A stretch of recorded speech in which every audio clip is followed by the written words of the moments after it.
All right, thank you, and thank you. All right, can you raise your right hand?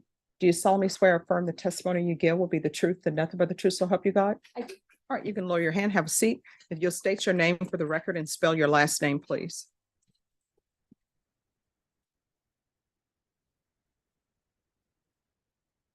My name is Leslie Tschoepe, and the last name is spelled Tschoepe. All right, state. Leslie, who do you work for? I'm employed by the Bexar County Criminal Investigation Laboratory. And what do you do at Bexar County Criminal Investigation Lab? I work in the chemistry section as both a drug analyst and a primer gunshot residue analyst. What type of training in order to perform your job? I have received on-the-job training that included reading articles in both fields of drug chem and primer gunshot residue, as well as I had to watch other analysts perform casework. I then had to complete a written exam. Then I had to complete an oral exam, as well as then supervise casework before being allowed to do independent casework. And you come here to testify about a case. What CIL number is associated with this case? May I refer to my notes? Yes, ma'am. This is CIL number 22-03458. And what exactly is the CIL? The CIL number, it stands for Criminal Investigation Laboratory Number, and that is a unique number that is assigned to a case when it enters our laboratory. So when an agency comes and drops off a case, that specific agency case will then receive its own unique CIL number. So anything proceeding under that case would be associated with the CIL. Correct. And what examination did you perform in this case? I performed primer gunshot residue analysis testing. And can you explain to the jury what is gunshot residue? Yes, may I use a demonstrative aid? Yes, ma'am.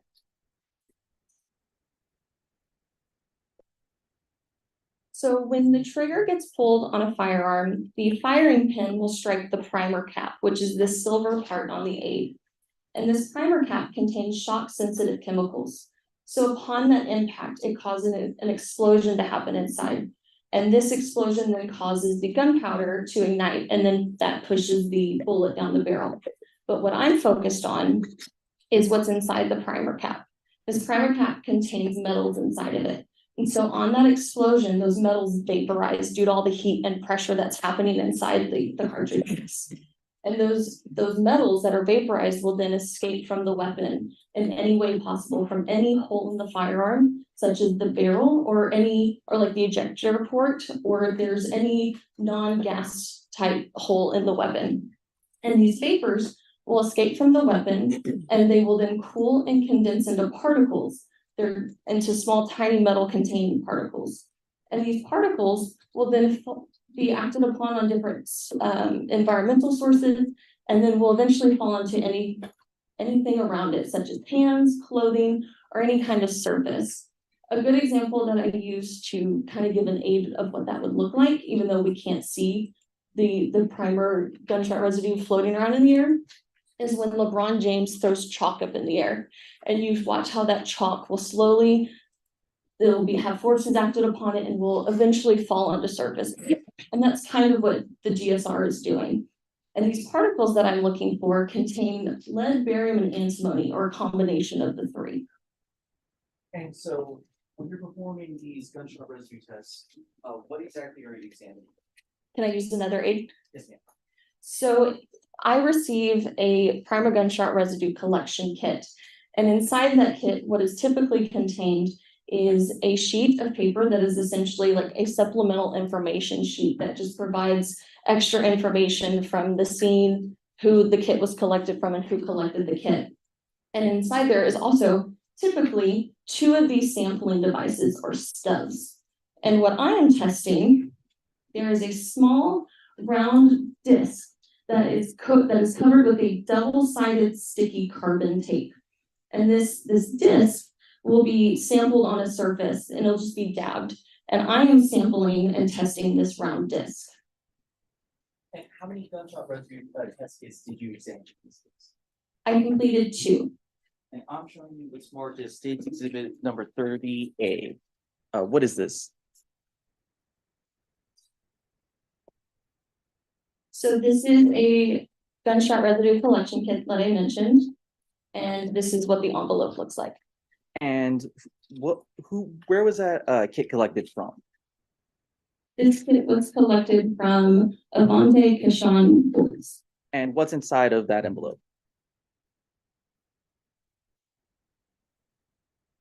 There are 2 of the sampling devices that I described labeled right hand and left hand. And did you run an analysis on those 2 kits? Yes. And what did you observe when you ran that analysis? That no microscopic particles containing any combination of lead, barium, or antimony were detected on the right hand and left hand of Avante Kashan Boys. And what does that mean? So that means it is indeterminate if Avante Kashan Boys discharged a firearm, handled a discharged firearm, or was in close proximity to a discharging firearm. And so you performed a test on another kit, is that correct? Correct.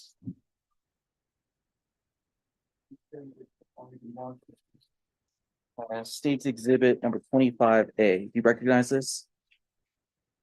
Yes. And what is this?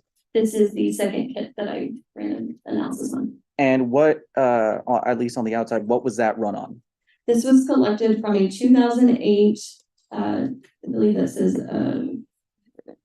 from a 300 red Chevy, I believe is that's it. And what's inside of 25A? There is also 2 sampling devices or steps. And did you run an analysis on that? Yes. And what did that analysis show?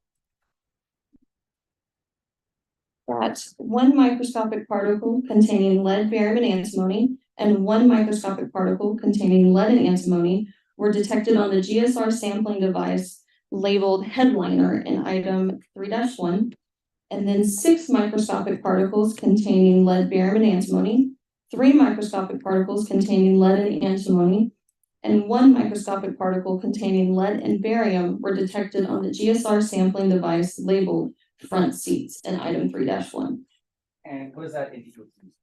So that means based on the morphology and the elemental composition of these particles, the vehicle sampled in item 3-1 may have been in contact with a discharged firearm or in close proximity to a discharging firearm. Fascinating. All right, defense. Yes, of course. How are you doing today, ma'am? Good, how about yourself? Doing well, thank you. Just have a few questions for you. You said that you examined the GSR swabs that were done on Avante Boyce's left and right hands, and it was indeterminate if he was discharged a firearm, handled discharge firearm, or was close to a discharging firearm. Is that correct? Correct.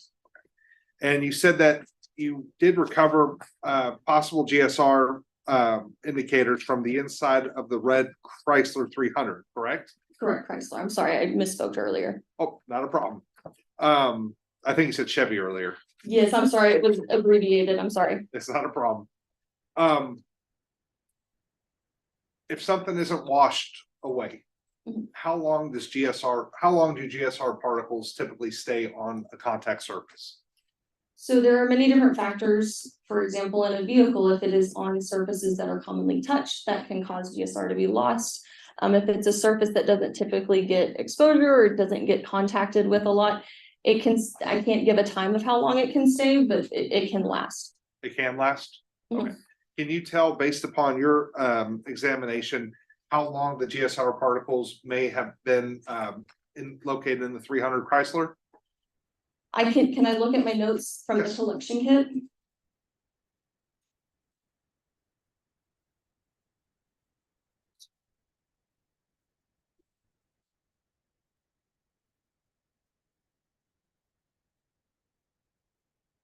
What I'm looking at is determine that collection kit that I was talking about contains a supplemental info sheet. And sometimes it will be filled out with when the incident happened or when the collection kit was taken. And so that's what I was checking. And it doesn't say on this sheet when the incident occurred. Okay. Thank you, ma'am. Mhm. Your Honor, we'll pass this witness. All right. Any further questions? No. Is this witness excused or subject for recall? Excuse from the defense, Your Honor. All right, the rule has been invoked. What that means is you can't discuss your testimony with anyone. The only persons you're allowed to speak to are attorneys for the state or the defense. All right, thank you. Thank you.